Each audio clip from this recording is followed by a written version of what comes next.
Mi nombre es Andelfo Contreras Cruz, soy estudiante de la licenciatura en Filosofía de la UNAD. En el curso de Filosofía Medieval se nos pide hacer una tarea sobre la temática del hombre y Dios, la fe y la razón.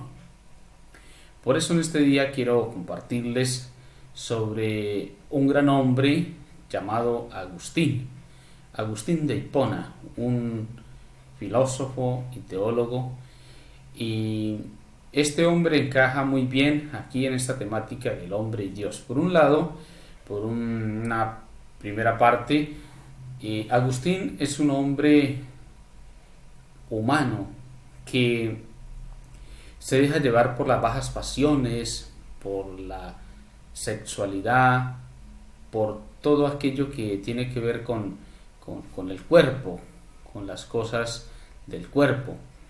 Y por otro lado, también es un hombre que busca la verdad y quiere encontrar la santidad, quiere encontrar a Dios, lo espiritual, lo trascendente. Y por eso Agustín lo he tomado para este trabajo. En un primer momento vamos a ubicarnos quién era Agustín. La vida de Agustín. Agustín nació en Tagaste el 13 de noviembre del año 354 allí en África. Sus padres son Patricio y Santa Mónica. También Agustín hizo parte de una secta llamada el maniqueísmo y allí estuvo más de 9 años y la conoció muy bien. También Agustín fue un gran escritor, tiene varios libros, un gran filósofo, hombre importante de esa época, y también un gran teólogo, y después fue dado el nombre de doctor de la Iglesia. También Mónica contribuyó de alguna manera muy importante, muy esencial para la conversión de Agustín. Por eso el siguiente punto que sigue ahora es la conversión. ¿Cómo fue la conversión de Agustín? Primero por las oraciones de su madre, de su mamá, Mónica. Y él fue bautizado ya grande fue bautizado Agustín en una edad ya grande, y después de un poco tiempo fue ordenado también sacerdote, y a los pocos años, unos 5 años de ser sacerdote, también fue nombrado obispo.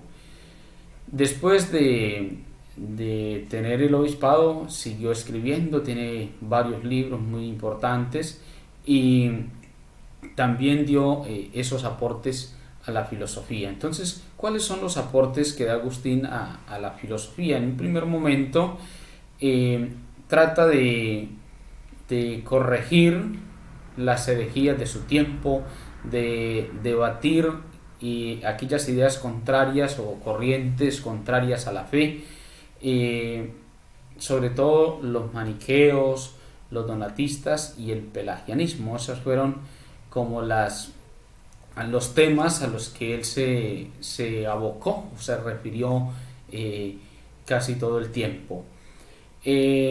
Agustín predicó incansablemente el Evangelio de Jesucristo y fue muy elocuente, fue un hombre muy especial en cuanto a las cosas de la fe, de la iglesia, aquello que le llamaba la atención, sobre todo lo trascendente. Entonces Agustín trabajó, debatió mucho lo que fue el maniqueísmo. Pero ¿por qué lo hizo? ¿Cuál fue su interés? Porque había muchas cosas que a él no le cuadraban, que a él no le funcionaba muy bien la idea de los maniqueos, y entonces, como él había hecho parte de esta secta, de esta religión, él la conocía muy bien y quería ayudar a esclarecer muchas cosas que veía que no estaban muy bien. El maniqueísmo en un primer momento toma el nombre de su fundador, Maní, y después vamos a ver por cuáles son las razones por las que Agustín trata de esclarecer algunas cosas. La primera, veían que todas las cosas tenían dos principios. Un principio era el bueno y el otro principio era el malo. O sea, había un dualismo, un principio de bien y un principio del mal. En primer lugar, el principio del bien está enfocado a las cosas espirituales, y el segundo a las cosas materiales, el principio del mal. Y Agustín quiere esclarecer esto diciendo que no, que hay un solo principio, el principio del bien, como lo dice el libro del Génesis: y vio Dios que todo era bueno, y cuando creó al hombre, y vio Dios que era muy bueno. Entonces, este principio del bien es el principal, y solo él es el que existe. Cuando existe algo que es malo, que es del mal, Agustín dice que es solo ausencia de bien, que no es porque las cosas sean malas. ¿Por qué? Porque Dios creó el cielo, la tierra, todo lo visible, lo invisible. Así lo expresa también el credo de la iglesia. Para los maniqueos, como todo esto era un dualismo, para los maniqueos ellos decían que el fuego era malo. ¿Por qué? Porque quemaba.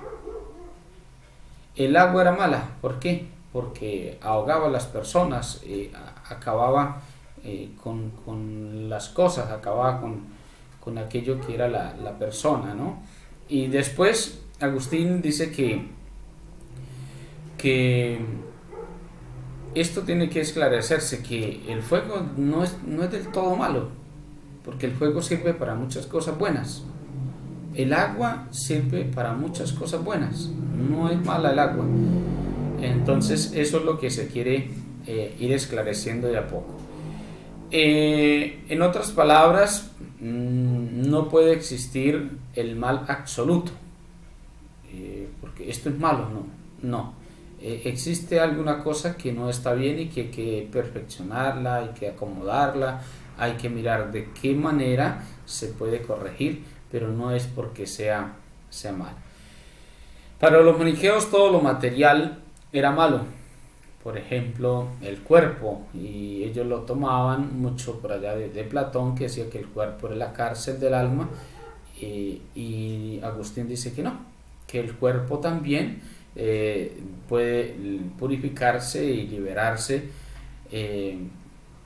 y perfeccionarse. Y ellos decían, los maniqueos decían que el espíritu debería liberarse del cuerpo mediante el conocimiento. Este sería el gnosticismo, el conocimiento. En cambio, para Agustín, el hombre fue creado por Dios en la creación y perfeccionado al recibir la gracia del bautismo. El hombre, cuando recibe el bautismo, en ese momento recibe el Espíritu Santo, y el Espíritu habita en el ser humano, y el cuerpo empieza a ser parte importante del Espíritu, es decir, empieza a ser el templo, la casa del Espíritu. Sin embargo, Agustín, para refutar el maniqueísmo, le basta solo la filosofía, a tener realmente una claridad, una conexión, una noción clara de lo que es el bien y de lo que es el mal. De alguna o de otra manera, Agustín viene a ser esa persona que quiere esclarecer las cosas, que no quiere que se quede solo con lo que se dice, sino que se tenga una amplitud de lo que en realidad pueden ser o son las cosas, aquellas que son. Agustín también tiene algunos libros, algunas obras muy importantes. Entre ellas están las Confesiones, que es como una autobiografía de su propia vida. Esta las utiliza también para su propia predicación, para aquellas cosas que puede iluminar con su propia vida, con su propio testimonio de aquello que él vivió. Él escribe ahí todo lo que él vivió en su vida mundana, y después eso mismo le sirve para ayudarse a alcanzar una vida santa, o sea, reconociendo la maldad que hay en ella, el pecado, aquellas oscuridades, puede también refugiarse en Dios, en conseguir la gracia, la paz y de manera especial encontrar la salvación, la vida eterna.